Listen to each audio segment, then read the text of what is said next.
stop scrolling, because the most dangerous god in Norse mythology isn't the one with the biggest weapon. It's the one with the sharpest mind and the coldest smile. Closely.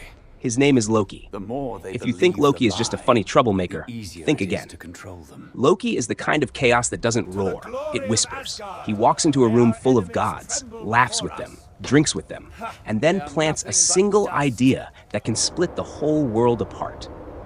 He doesn't fight like Thor, and he doesn't rule like Odin. Loki wins differently.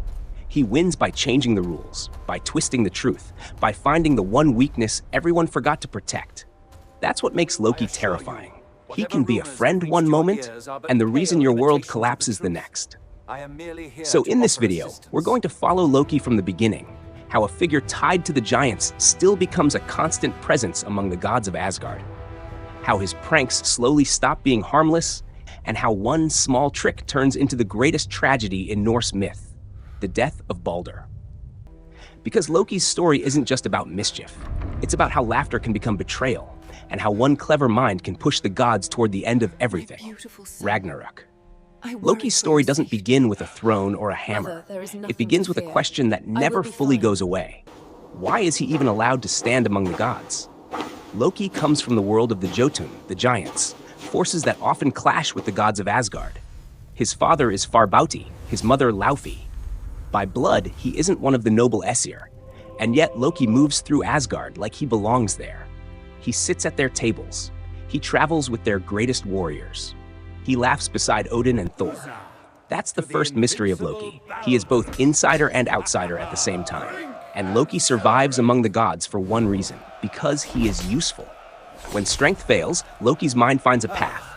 When the rules block everyone else, Loki slips between them.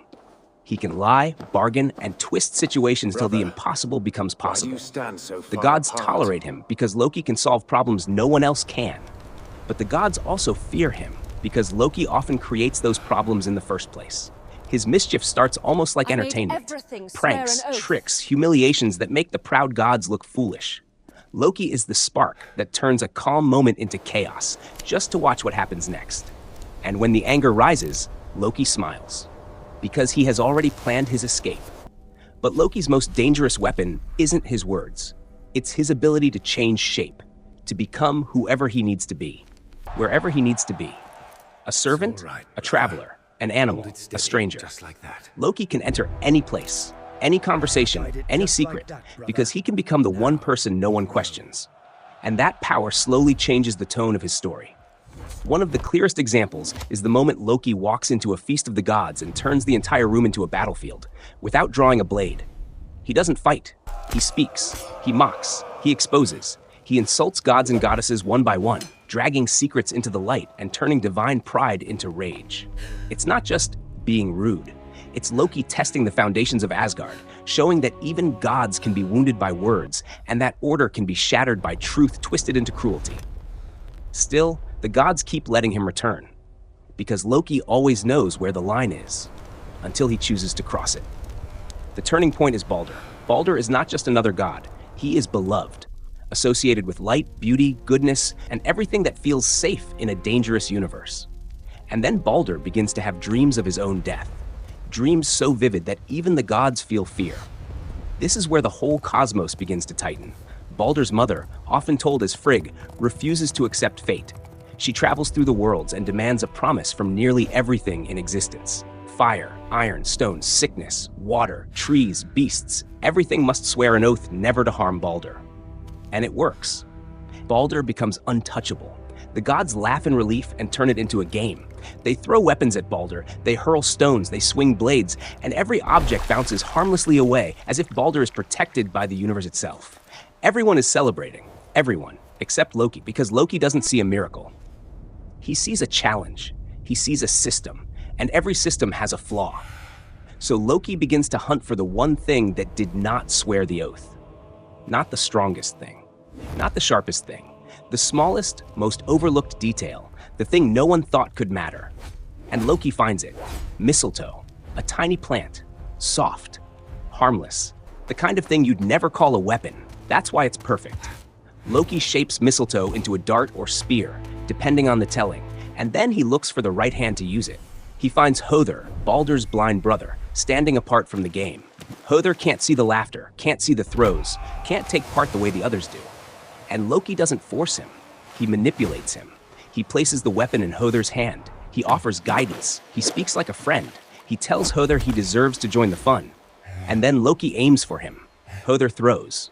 The mistletoe flies, and Baldr falls. Silence slams into the world like a door closing. Because for the first time, the gods realized something terrifying. Their protection was never perfect. And Loki was the one who proved it. Baldr's death isn't just grief, it's a crack in reality. It's the moment the gods understand they can lose. The universe feels colder. The light is gone. The gods try to undo the impossible. They send messengers to the realm of the dead trying to bargain Baldr back. The condition is brutal and simple. Everything must weep for Baldr. If all beings mourn him, Baldr can return. And the cosmos responds. Creatures weep, stones weep, trees weep. Even the silent parts of the world mourn, because Baldr's goodness touched everything, except one figure. A lone being refuses to cry. In many tellings, that figure is Loki in disguise, sitting coldly and denying Baldr the final mercy.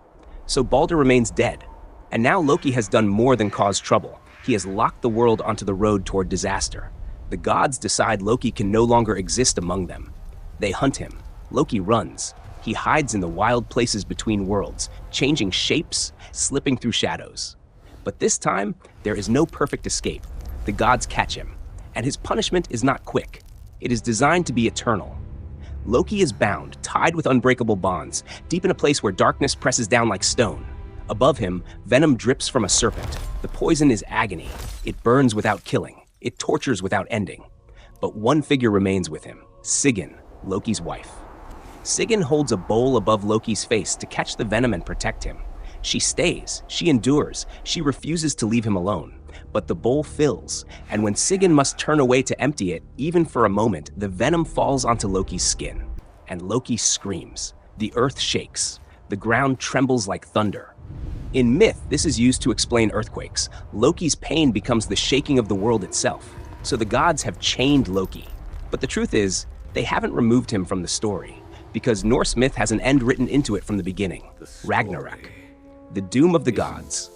And on that day, Loki will break free, not as a prankster, not as a companion, but as an enemy, leading the forces that rise against the gods of Asgard, turning the friend at the table into the hand that helps bring the world to its final battle. And that is Loki's full arc, from useful chaos to betrayal to punishment, to the promise of the end. And that's what makes Loki so unforgettable, because his story isn't about strength. It's about a mind that refuses to accept limits. At the beginning, Loki feels like entertainment, a spark of chaos the gods can laugh at, tolerate, even use.